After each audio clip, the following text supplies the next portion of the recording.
Okay, here's where I have my power inverter. It's a power drive 1000 watt. I made that plate to mount that to it, and you can see the smoke detector up there for insurance, just in case something happens. And I'm running the heavy gauge number 2 wire with the 8 gauge ground wire, which I added that piece of wood there just to keep anything from hitting the wires in the back. Right there I got a plug in. That one came with the trailer, that's the outlet. The bigger gray box is what I added, and that always has the power, which all you got to do is, right there is the power control, which goes inside. I'll show you that in a minute.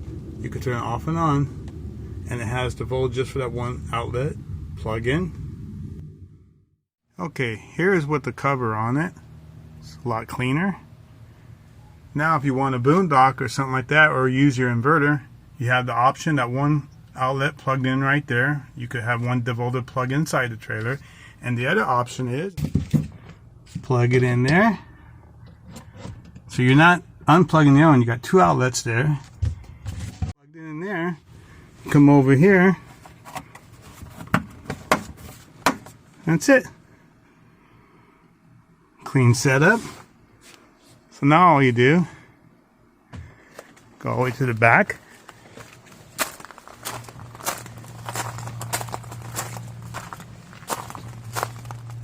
And it's plugged in right there. So next you go to where your panel, fuse panel, is located.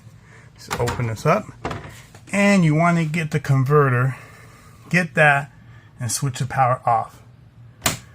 Because what's going to try to happen is your converter is going to try and recharge the batteries that you're using the inverter from. So just don't forget to turn this back on when you go ahead and hook it up to a power supply outside the inverter. So by doing this here, you're able to run every outlet in here. Depends how big of an inverter you have. So my inverter is located right next to my bed right here, which I have the black box, the outlet that came from the factory with the USB outlets right there. And then my power is the gray box right there, which that and that's the panel control right there. And you could do a Bluetooth. You just turn this on.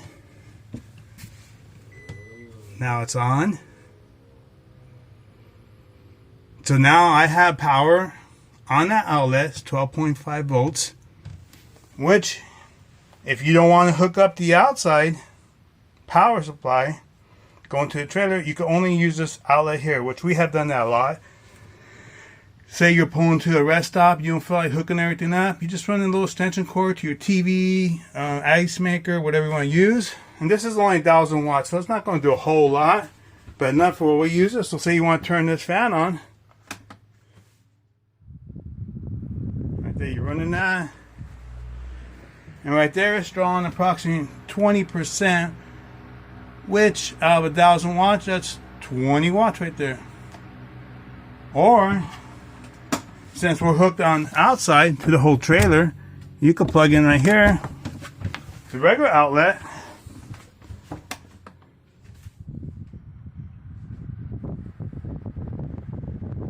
Right there.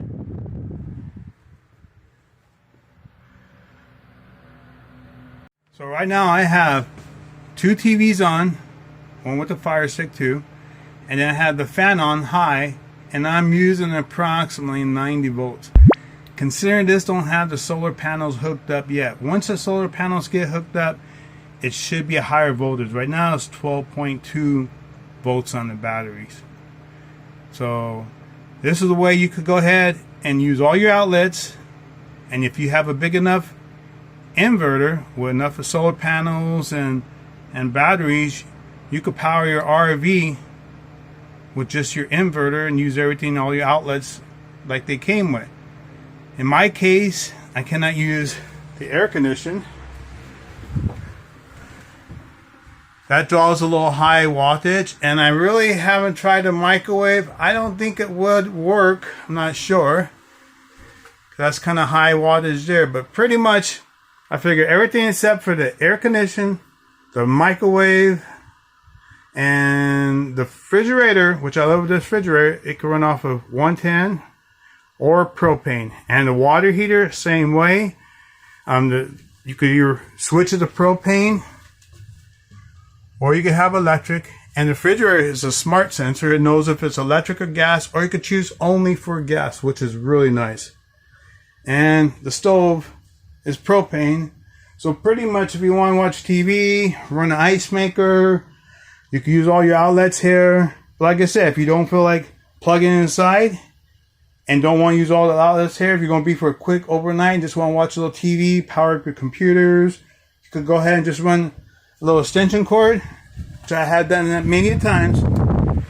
Just run an extension cord and use your outlet right there. The voltage just for that there, which is perfect. Okay, here's where we have our controller installed, which is on the opposite side through the pass-through opening here. But there's our controller. It's a 20 amp by Expert Power. It's the MPPT solar charge controller, which up here I have the remote. This is also Bluetooth, and you have your inline fuse. That one's for the solar, and then all your wire work, which is already solar package ready. So all I had to do is a bunch of splices and connections. So you got the wires, goes to the battery, and from the solar panels, your heavy duty ground, and you also have a heat sensor for the battery, which it goes through that little passage right there.